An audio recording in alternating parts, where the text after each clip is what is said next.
देखिए बेटा, हमने कल आइसोथर्मल प्रोसेस के बारे में बात की थी कि आइसोथर्मल प्रोसेस क्या होता है या आइसोथर्मल प्रोसेस किसको कहा जाता है।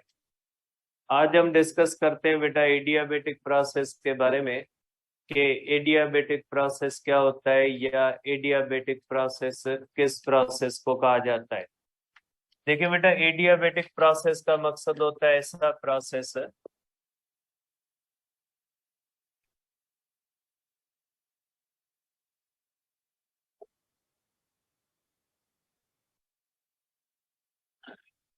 देखिए बेटा, एडियाबेटिक प्रोसेस का मकसद होता है प्रोसेस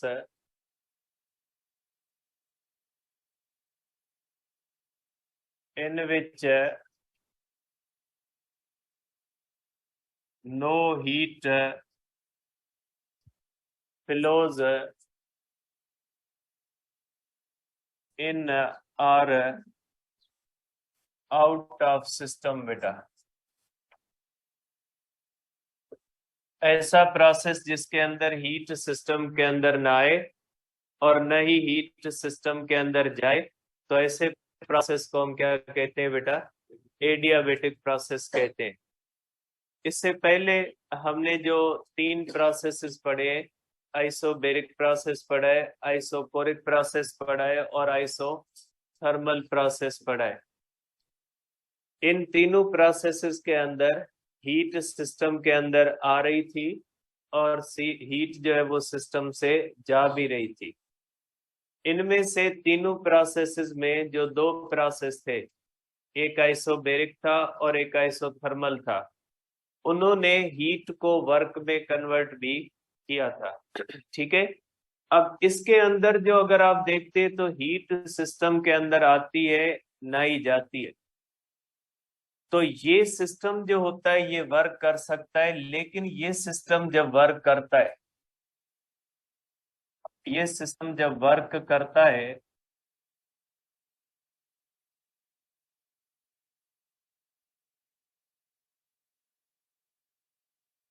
देखिए, सपोज करें ये हमारे पास एक एडियाबेटिक प्रोसेस है और इसके अंदर हम क्या करते हैं बेटा, इसको सिलेंडर को इंसुलेटर के ऊपर रख देते हैं बेटा।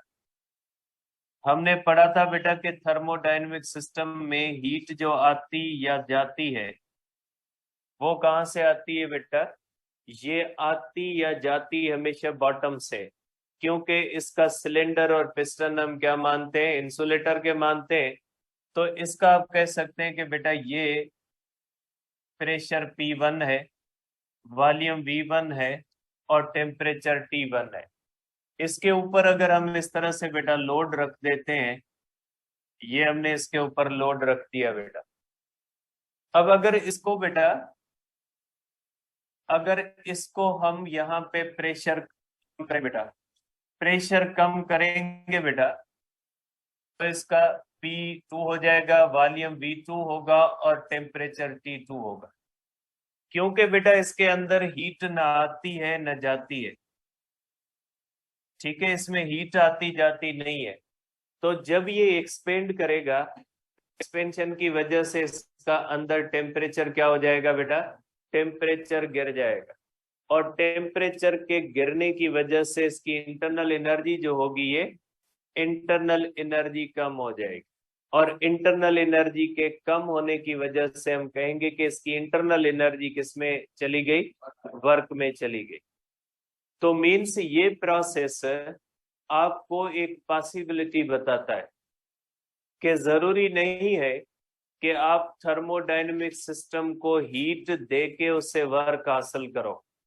आप थर्मोडायनेमिक सिस्टम को अगर चाहो तो उसकी इंटरनल एनर्जी से भी वर्क हासिल कर सकते हैं।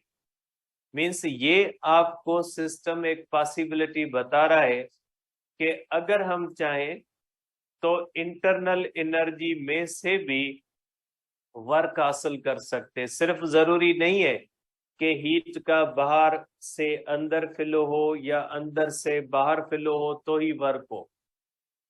ठीक है, तो ये फर्स्ट लॉ ऑफ थर्मोडायनेमिक्स आपको एक और पॉसिबिलिटी बता रहा है क्योंकि ये सारे के सारे प्रोसेसेस जो हैं ये फर्स्ट लॉ ऑफ थर्मोडायनेमिक्स से ही प्रिडिक्ट होते हैं कि अगर आप ऐसा करोगे तो ऐसा होगा।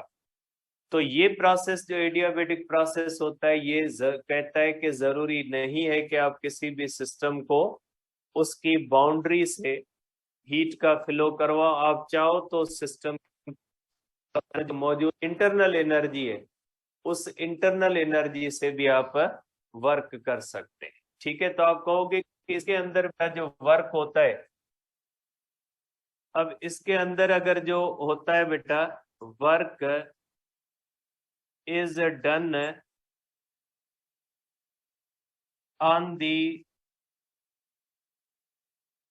cost of internal energy बेटा। इसमें जो वर्क होता है बेटा ये किसकी कास्ट पे होता है?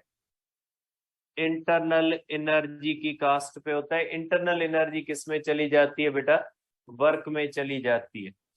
अब अगर आप देखते हैं तो बेटा इसका ग्राफ कैसे बनता है बेटा? इसका ग्राफ प्रेशर और वॉल्यूम के दरमियान इसका ग्राफ ऐसे बनता है बेटा। देखिए प्रेशर बेटा P1 ज्यादा है, वॉल्यूम जो होता है बेटा P1 कम होता है और प्रेशर P2 कम होता है तो वॉल्यूम बढ़ जाता है बेटा। तो आप अगर इसका ग्राफ बनाओगे बेटा तो इसका ग्राफ जो होगा वो इसी तरह से बनेगा, P1 V1 T1 और ये होगा P2 V2 T2 बेटा। तो ये इस तरह से बनेगा बेटा लाइक आइसोथर्मल बेटा। इसका ग्राफ है बेटा, इसकी एडियाबेटिक एक्सपेंशन का जो ग्राफ बनता है वो किस तरह से बनता है? Like isothermal expansion. लेकिन दोनों में थोड़ा फर्क होता है।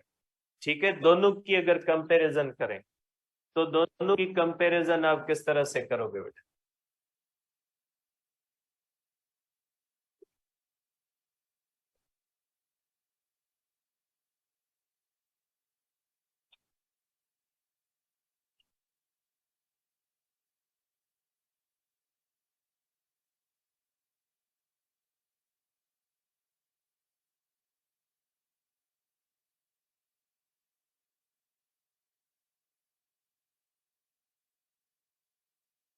बेटा इनके दरमियान अगर आप कंपैरिजन करो तो बेटा इस तरह से करोगे।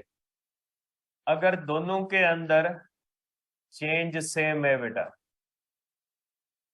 तो अगर आप इन दोनों के ग्राफ बनाओगे बेटा प्रेशर और वॉल्यूम के इस तरह से कि दोनों का अगर प्रेशर P1 सेम है और दोनों का वॉल्यूम जो V1 बेटा सेम है तो इन दोनों की बेटा ये जो है वो दोनों की P1 बनेगी, V1 बनेगी और T1 बनेगी। बेटा दोनों की इनिशियल स्टेट सेम है। लेकिन अगर आप बेटा इनको इस तरह से करोगे, अगर आप एक एडियाबेटिक प्रोसेस करोगे तो वो इस तरह से आएगा बेटा नीचे, और अगर आप आइसोथर्मल करोगे बेटा तो आइसोथर्मल जो होगा बेटा ये इस तरह से जाएगा, इस तरह से। बेटा देखें ये आइसोथर्मल प्रोसेस का ग्राफ थोड़ा हॉरिजॉन्टल बनेगा, जब एडियाबेटिक का जो ग्राफ होगा वो थोड़ा क्या बनेगा? वर्टिकल, सीधा बनेगा।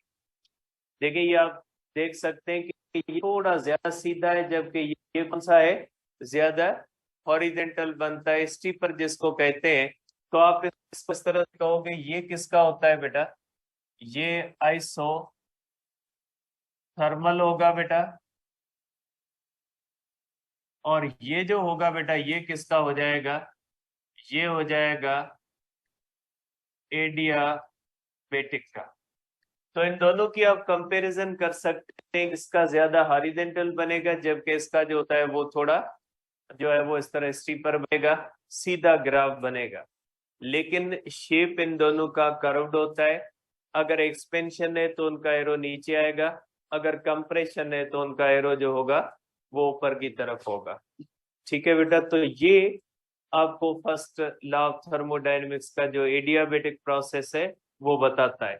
अब अगर आप इसके अंदर देखें बेटा तो आप इसको कह सकते हैं कि बेटा इसके अंदर डेल्टा क्यू जो होती है, ये डेल्टा क्यू बेटा 0 होती है।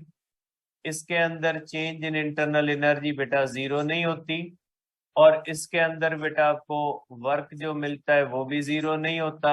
इसके अंदर टेम्परेचर की चेंज जो होती है बेटा वो भी 0 नहीं होती। अब अगर वर्क का करें बेटा, तो इसके अंदर वर्क जो होगा बेटा वो हो जाएगा चेंज इन इंटरनल एनर्जी के बराबर बेटा।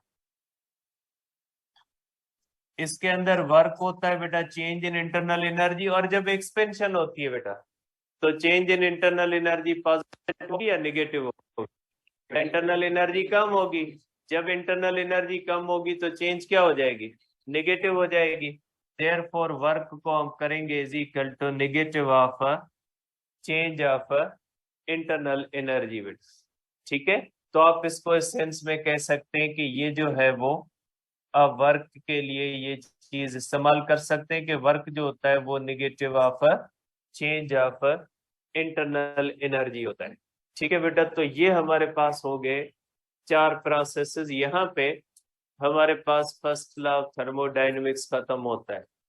अब मैं briefly first law of thermodynamics को जो है वो समराइज कर देता हूं कि फर्स्ट लॉ और उसके मुताबिक होने वाले 4 प्रोसेसेस के अंदर हमने क्या चीज सीखी। देखिए बेटा, फर्स्ट लॉ ऑफ थर्मोडायनेमिक्स ने जो पहली बात हमें बताई वो ये बताई कि आप किसी भी थर्मोडायनेमिक सिस्टम को जब हीट दोगे तो उस हीट के अंदर 2 पॉसिबिलिटीज हो सकती हैं। एक, उस हीट का हिस्सा इंटरनल एनर्जी में जा सकता है, और दूसरा हिस्सा किस में जा सकता है?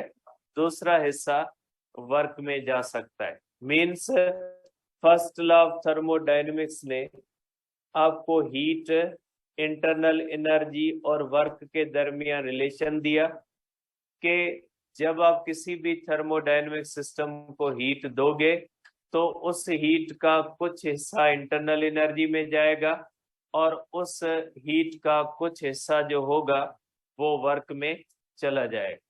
ठीक है, दूसरी बात जो इसने बताई, दूसरी बात ये बताई कि फर्स्ट लॉ ऑफ थर्मोडायनेमिक्स को हम law of conservation of energy भी कहते हैं।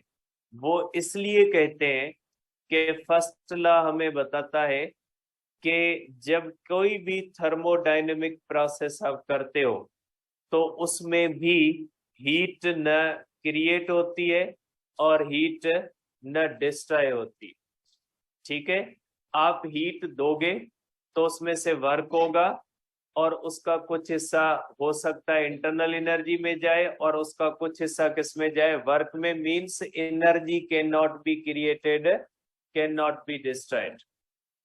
तीसरी बात जो हमें ये बताता है फर्स्ट लॉ, तीसरी बात ये फर्स्ट लॉ हमें ये बताता है कि जब आपने किसी भी आइसोलेटेड सिस्टम की या किसी भी सिस्टम की आपने इंटरनल एनर्जी चेंज करनी है तो उसके 2 तरीके हैं।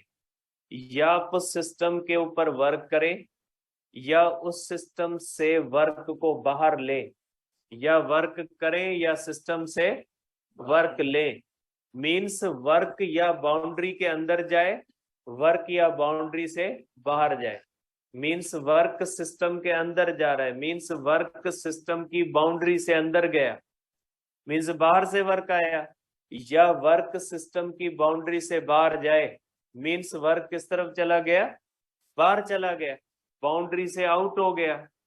तो पहला तरीका यह है कि अगर आप किसी भी थर्मोडायनेमिक सिस्टम की इंटरनल एनर्जी को चेंज करना चाहते हैं, अगर आप किसी भी थर्मोडायनेमिक सिस्टम की इंटरनल एनर्जी को चेंज करना चाहते हैं तो पहला तरीका ये है कि या वर्क बाउंड्री के अंदर आए या वर्क बाउंड्री से बाहर जाए। दूसरी बात ये होती है कि या हीट सिस्टम को दें या हीट सिस्टम से लें।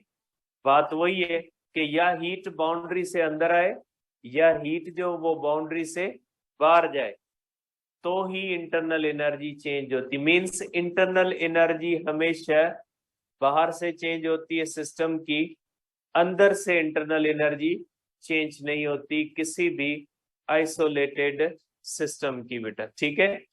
और जो चौथी बात इसने हमें बताई वो बताई कि अगर आप कोई भी साइक्लिक प्रोसेस करोगे तो जरूरी नहीं है कि साइक्लिक प्रोसेस के अंदर जो है वो work zero. Means cyclic process के अंदर भी वर्क हो सकता है, लेकिन उसके अंदर चेंज ऑफ इंटरनल एनर्जी क्या होगी, जीरो, और आपकी टोटल गिवन हीट किस में चली जाएगी, वो वर्क के अंदर चली जाएगी। तो ये चार चीजें हैं जो हमने सीखी फर्स्ट लॉ ऑफ थर्मोडायनेमिक्स में। पहला ताल्लुक किसके दरमियान, हीट, इंटरनल एनर्जी और वर्क के दरमियान। दूसरा जो है law of conservation of energy thermodynamics के अंदर भी वैलिड है। तीसरी बात कि इंटरनल एनर्जी आइसोलेटेड सिस्टम की आप हमेशा जो है वो, या किसी भी सिस्टम की इंटरनल एनर्जी जो आप चेंज करते हो वो हमेशा बाउंड्री से हीट या वर्क का फ्लो होता है, तब इंटरनल एनर्जी चेंज होती है। चौथी बात कि जरूरी नहीं है कि साइक्लिक प्रोसेस के अंदर वर्क जीरो हो, साइक्लिक प्रोसेस के अंदर भी वर्क हो सकता है। और जब आप साइक्लिक प्रोसेस की बात करते हो तो वर्क बराबर हो जाता है एरिया बाउंडेड बाय कर्व, वो चीज भी हमने डिस्कस की थी बेटा। अब इसके बाद हमने पढ़ी बेटा इसकी एप्लीकेशंस। एप्लीकेशंस के अंदर हमने पहला प्रोसेस पढ़ा आइसोबैरिक प्रोसेस। आइसोबैरिक प्रोसेस ने कहा कि जब आप किसी भी थर्मोडायनेमिक सिस्टम को हीट दोगे तो उस हीट का कुछ हिस्सा इंटरनल एनर्जी में जाएगा और कुछ हिस्सा वर्क में जाएगा। मींस उससे आपको एक बहुत ही इंपॉर्टेंट बात पता लगती है, और वो ये लगती है कि कोई भी थर्मोडायनेमिक सिस्टम तब तक हीट को वर्क में कन्वर्ट करता रहेगा जब तक उसका अपना टेम्परेचर सराउंडिंग के टेम्परेचर से कम होगा। क्योंकि ये सिस्टम आपको कहता है आप हीट दोगे, उसका कुछ हिस्सा किस में जाएगा, वर्क में, और कुछ हिस्सा किस में जाएगा, इंटरनल एनर्जी। तो अगर आप ऐसे सिस्टम को हीट देते जाओगे तो ऐसे सिस्टम का अपना टेम्परेचर बढ़ेगा, क्योंकि इसकी इंटरनल एनर्जी क्या होती है बेटा, बढ़ती है। तो इसका मतलब है आप ऐसे सिस्टम को हीट देते जाओगे, उसका वर्क आपको मिलता जाएगा और उसका सिस्टम का अपना टेम्परेचर क्या होता जाएगा, टेम्परेचर बढ़ता जाएगा। अब उस सिस्टम का टेम्परेचर बढ़ते बढ़ते जब हार्ट रिजर्वायर के, क्योंकि हीट कौन देता है बेटा, हार्ट रिजर्वायर देगा ना। सपोज करें हार्ट रिजर्वायर हीट दे रहा है, आइसोबैरिक प्रोसेस उसको वर्क में कन्वर्ट कर रहा है, तो हार्ट रिजर्वायर हीट देता जाएगा, आइसोबैरिक प्रोसेस उसको वर्क में कन्वर्ट करता जाएगा, उसकी अपनी इंटरनल एनर्जी भी बढ़ती जाएगी। अगर उसकी अपनी इंटरनल एनर्जी बढ़ती जाएगी तो उसका अपना टेम्परेचर क्या होता जाएगा, बढ़ता जाएगा। एक पॉइंट ऐसी आएगी जब उस आइसोबैरिक प्रोसेस वाले थर्मोडायनेमिक सिस्टम का टेम्परेचर किसके बराबर हो जाएगा, हार्ट रिजर्वायर के बराबर हो जाएगा, और उसका नतीजा ये होगा कि हार्ट रिजर्वायर हीट देना बंद कर देगा और आइसोबैरिक प्रोसेस वर्क करना छोड़ देगा। ठीक है, मींस आइसोबैरिक प्रोसेस आपको बताता है कि जब तक हार्ट रिजर्वायर का टेम्परेचर सिस्टम के टेम्परेचर से ज्यादा होगा तब तक हार्ट रिजर्वायर से हीट आती जाएगी और वो किस में कन्वर्ट होती जाएगी, वर्क में कन्वर्ट होती जाएगी। लेकिन एक दिन ऐसा आएगा जब उस थर्मोडायनेमिक सिस्टम का टेम्परेचर बढ़ते बढ़ते किसके बराबर हो जाएगा, हार्ट रिजर्वायर के बराबर हो जाएगा। फिर हार्ट रिजर्वायर से हीट का फ्लो रुक जाएगा और सिस्टम जो है वो वर्क करना छोड़ देगा, बंद कर देगा। तो आप कह सकते हैं कि आइसोबैरिक प्रोसेस कहता है कि अगर आप कांस्टेंट प्रेशर रख के किसी भी थर्मोडायनेमिक सिस्टम को हीट दोगे तो उस हीट का कुछ हिस्सा वर्क में जाएगा और कुछ हिस्सा किसमें चला जाएगा, इंटरनल एनर्जी के अंदर चला जाएगा। ठीक है, और इसके ग्राफ के बारे में भी हमने पढ़ा था कि किस तरह से इसका ग्राफ बनता है और किस तरह से उसमें से आप इसको कन्वर्ट कर सकते हैं, वर्क कैलकुलेट कर सकते हैं। इसका आइसोकोरिक प्रोसेस कहता है कि अगर आप किसी भी थर्मोडायनेमिक सिस्टम का टेम्परेचर कांस्टेंट रखोगे और फिर अगर आप उसको हीट दोगे तो वो थर्मोडायनेमिक सिस्टम आपको वर्क नहीं देगा। मींस आप अगर कांस्टेंट वॉल्यूम पे, फर्स्ट लॉ ऑफ थर्मोडायनेमिक्स कहता है अगर आप कांस्टेंट वॉल्यूम पे हीट दोगे तो आपको उसमें से वर्क नहीं मिलेगा और पूरी हीट किस में कन्वर्ट हो जाएगी, इंटरनल एनर्जी में कन्वर्ट हो जाएगी। आप इसमें से वर्क हासिल नहीं कर सकते। इसका आइसोथर्मल प्रोसेस कहता है, आइसोथर्मल इसका प्रोसेस कहता है कि आप 100% हीट की कन्वर्शन किस में कर सकते हैं, वर्क में कर सकते हैं। मीन्स आप चाहें तो आइसोथर्मल प्रोसेस के थ्रू आप 100% गिवन हीट को किस में कन्वर्ट कर देंगे, वर्क में कन्वर्ट कर देंगे। और इसी प्रोसेस को कहा जाता है कि इसी प्रोसेस ने जो है वो फर्स्ट लॉ ऑफ थर्मोडायनेमिक्स के साथ मसले बनाए कि ये प्रोसेस कहता है, आइसोथर्मल प्रोसेस कहता है कि आप पूरी 100% हीट को किस में कन्वर्ट कर सकते हैं, वर्क में। ठीक है, इसके बहुत ज्यादा इफेक्ट्स हैं इस प्रोसेस के। और ये प्रोसेस ये जो कहता है कि ये जो फर्स्ट लॉ ऑफ थर्मोडायनेमिक्स का आइसोथर्मल प्रोसेस कहता है कि 100% हीट की कन्वर्शन वर्क में हो सकती है। इसी प्रोसेस के बारे में सेकंड लॉ ऑफ थर्मोडायनेमिक्स कहता है कि भले फर्स्ट लॉ ऐसा कहता रहे लेकिन हम नहीं मानते कि ऐसा हो सकता है। मींस ये जो फर्स्ट लॉ है इसकी कुछ ऐसी बातें हैं जो drawbacks of the first law कहलाती हैं और उन्हीं चीजों को दुरुस्त करने के लिए आया सेकंड लॉ ऑफ थर्मोडायनेमिक्स। कौन सी है ये आगे सेकंड लॉ में डिस्कस करते हैं। तो बहरहाल आइसोथर्मल प्रोसेस आपको क्या कहता है कि अगर आप चाहो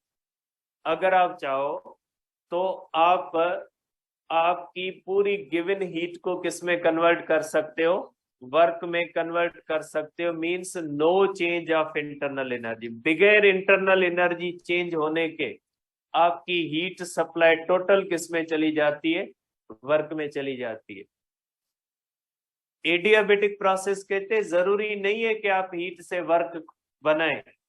एडियाबेटिक प्रोसेस कहता है कि जरूरी नहीं है कि आप हीट दें, आप हीट देने के सिवा भी वर्क ले सकते हैं। और वो कैसे ले सकते हैं, इंटरनल एनर्जी से। और ये एक बहुत बड़ी पॉसिबिलिटी आपको बताता है। एडियाबेटिक प्रोसेस आइडियल प्रोसेस है। एडियाबेटिक प्रोसेस एक अजीब बात आपको बताता है कि जो इंटरनल एनर्जी पड़ी है ना, इस इंटरनल एनर्जी को भी आप किस में कन्वर्ट कर सकते हैं, वर्क के अंदर कन्वर्ट कर सकते हैं। ठीक है, और ये आइडियल प्रोसेस है क्योंकि आप जब एडियाबेटिक प्रोसेस करते हो तो आपने हीट को न इन फ्लो होने देना है न आउट फ्लो होने देना है। मीन्स आपने सिस्टम को क्या रखना है, आइसोलेट रखना है। और आप किसी भी सिस्टम को 100% आइसोलेट नहीं कर सकते। मीन्स ये आइडियल प्रोसेस है। अगर हम ये प्रोसेस करने में कामयाब हो जाते हैं तो हमारे पास एक बहुत बड़ा ऑप्शन आ जाता है वर्क का। अगर आइडियाबेटिक प्रोसेस हम कर सकते हैं तो आपको पता है कि एटमॉस्फेयर के अंदर ये जो एयर है इसके अंदर बहुत ज्यादा अमाउंट ऑफ इंटरनल एनर्जी है। और आपको ये भी पता है कि वाटर की हीट कैपेसिटी क्या है, सबसे ज्यादा है। वो बहुत ज्यादा हीट अपने अंदर जज्ब करके रखता है। फिर ओशियन वाटर के अंदर बहुत ज्यादा अमाउंट के अंदर क्या पड़ी है, इंटरनल एनर्जी पड़ी। फिर तो हमारे पास वर्क का एक बहुत ज्यादा ऑप्शन आ जाता है। फिर आपको हीट की जरूरत ही नहीं है। फिर आप ओशियन वाटर की इंटरनल एनर्जी को, एयर की इंटरनल एनर्जी को किसमें कन्वर्ट कर सकते हैं, वर्क के अंदर कन्वर्ट कर सकते हैं। इसीलिए कहीं कहीं पे आप पढ़ोगे कि अगर कंपैरिजन करो कि सबसे ज्यादा वर्क कौन सा प्रोसेस दे सकता है, मैं कह रहा हूं दे सकता है, देता है नहीं।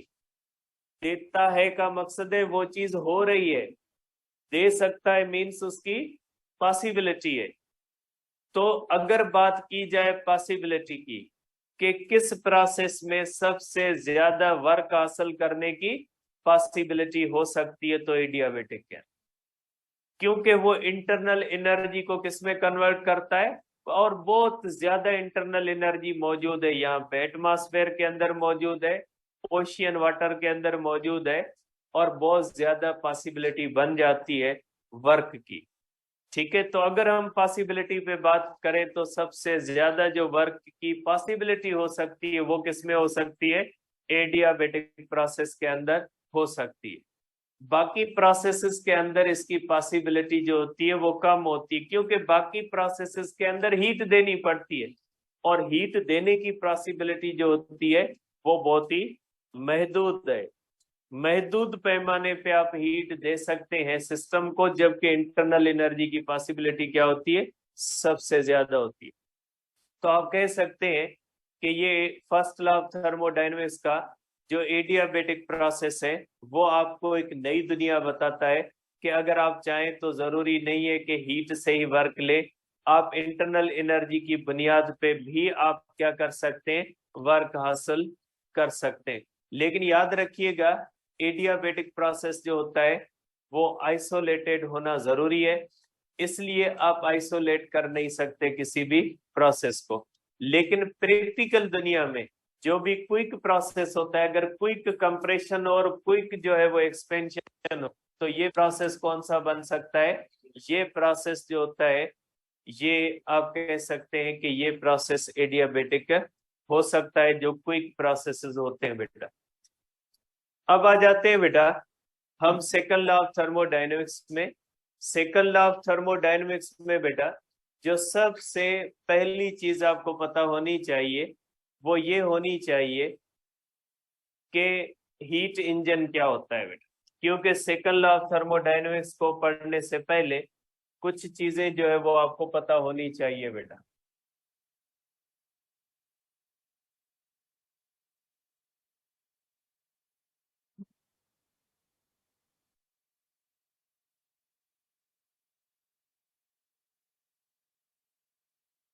ठीक है बेटा, सेकंड लॉ ऑफ थर्मोडायनेमिक्स के अंदर सबसे पहली बात होती है बेटा कि ये हीट इंजन क्या है बेटा। ठीक है, हीट इंजन का मकसद होता है बेटा machine which can convert heat energy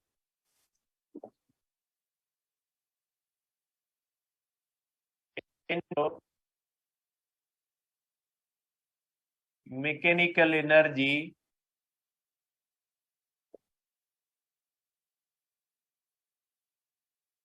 बेटा हीट एनर्जी को मैकेनिकल एनर्जी में कन्वर्ट करे तो ऐसी मशीन को हम क्या कहते हैं बेटा, हीट इंजन कहते हैं बेटा। अब ये जो हीट इंजन होता है, ठीक है, इसकी पॉसिबिलिटी हम देखते हैं कि इसकी पॉसिबिलिटी कौन सी है। देखिए बेटा हीट इंजन का काम क्या होता है, हीट इंजन का काम होता है बेटा हीट को वर्क में कन्वर्ट करना। तो जाहिर सी बात है अगर हीट इंजन का काम होता है हीट को वर्क में कन्वर्ट करना, तो जाहिर सी बात है कि आपके पास एक सोर्स ऑफ हीट होना चाहिए जो हीट दे। अब इंजन का काम क्या होता है, उस गिवन हीट को वर्क में कन्वर्ट करना। तो आप कह सकते हैं कि ये आपके पास टाइम शायद है। तो बेटा देखिए आप कह सकते हैं सुतो है हमारा 9:45 वारो केड़ो है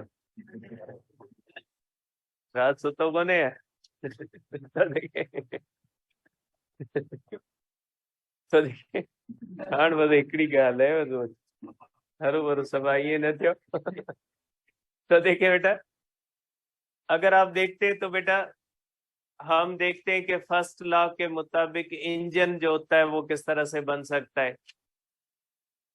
अगर हम देखते हैं बेटा आइसोबैरिक के हिसाब से, आइसोबैरिक प्रोसेस कहता है कि इंजन बनाने के लिए 3 चीजों की जरूरत है। कौन सी चीजें बेटा? एक, अब इंजन को आप ये सिलेंडर और पिस्टन इंजन मान लें, क्योंकि सिलेंडर और पिस्टन को जब आप हीट देते हो वो किसमें कन्वर्ट करते हैं?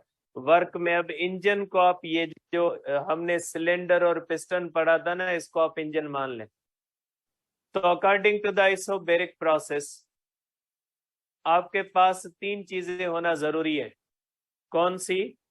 एक हॉट रिजर्वायर जो हीट दे, और इंजन जो उस हीट का कुछ हिस्सा किसमें कन्वर्ट करे? वर्क में। और आइसोबैरिक प्रोसेस कहता है कि वो इंजन 100% हीट को वर्क में कन्वर्ट नहीं करेगा। इसलिए जरूरी है कि तीसरी बॉडी, कोल्ड बॉडी भी आपके पास होनी चाहिए, जो उस इंजन से रिमेनिंग हीट ले ले। अब अगर उस इंजन से रिमेनिंग हीट लेने के लिए कोल्ड बॉडी नहीं है तो फिर उसका असर क्या होगा? आइसोबैरिक प्रोसेस कहता है कि अगर कोल्ड बॉडी नहीं होगी तो जो हीट वर्क में कन्वर्ट होने से बच गई वो उस इंजन का टेम्परेचर क्या करेगी? टेम्परेचर बढ़ा देगी, और नतीजा ये निकलेगा कि हॉट रिजर्वायर से हीट आती जाएगी, वर्क में कन्वर्ट होती जाएगी। रिमेनिंग हीट क्या करेगी? रिमेनिंग हीट उस इंजन का टेम्परेचर बढ़ाएगी, और थोड़ी देर के बाद इंजन का टेम्परेचर और हॉट रिजर्वायर का टेम्परेचर क्या हो जाएगा? बराबर हो जाएगा। नतीजा ये निकलेगा कि हीट हॉट बॉडी से फ्लो होना, क्योंकि हीट तब तक फ्लो करेगी जब तक डिफरेंस ऑफ टेम्परेचर, जब इंजन का टेम्परेचर हॉट रिजर्वायर के टेम्परेचर के बराबर आ जाएगा तो हॉट रिजर्वायर से हीट जो होगी वो फ्लो होना बंद हो जाएगी, और इंजन जो होगा वो वर्क करना छोड़ देगा। तो मींस आइसोबैरिक प्रोसेस कहता है कि अगर आप चाहते हो कि कोई भी इंजन कंटिन्यूअसली वर्क करता रहे तो जरूरी है कि उस इंजन का टेम्परेचर ना बढ़े, उसका टेम्परेचर हमेशा हॉट रिजर्वायर से क्या रहे? कम। तो मीन्स 3 चीजों की जरूरत पड़ेगी। एक हॉट बॉडी जो हीट दे, इंजन उसमें से वर्क करे, रिमेनिंग हीट इंजन में न रहे, इंजन से किस तरफ चली जाए?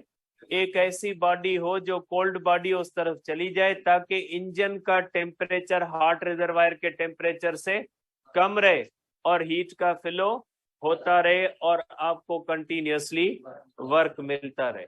ठीक है, तो आप कहेंगे कि according to the isobaric process, according to the isobaric process heat के लिए कितनी चीजों की जरूरत होती है बेटा? 3 चीजों की जरूरत होती है। तो आप इसको इस तरह से कहोगे बेटा।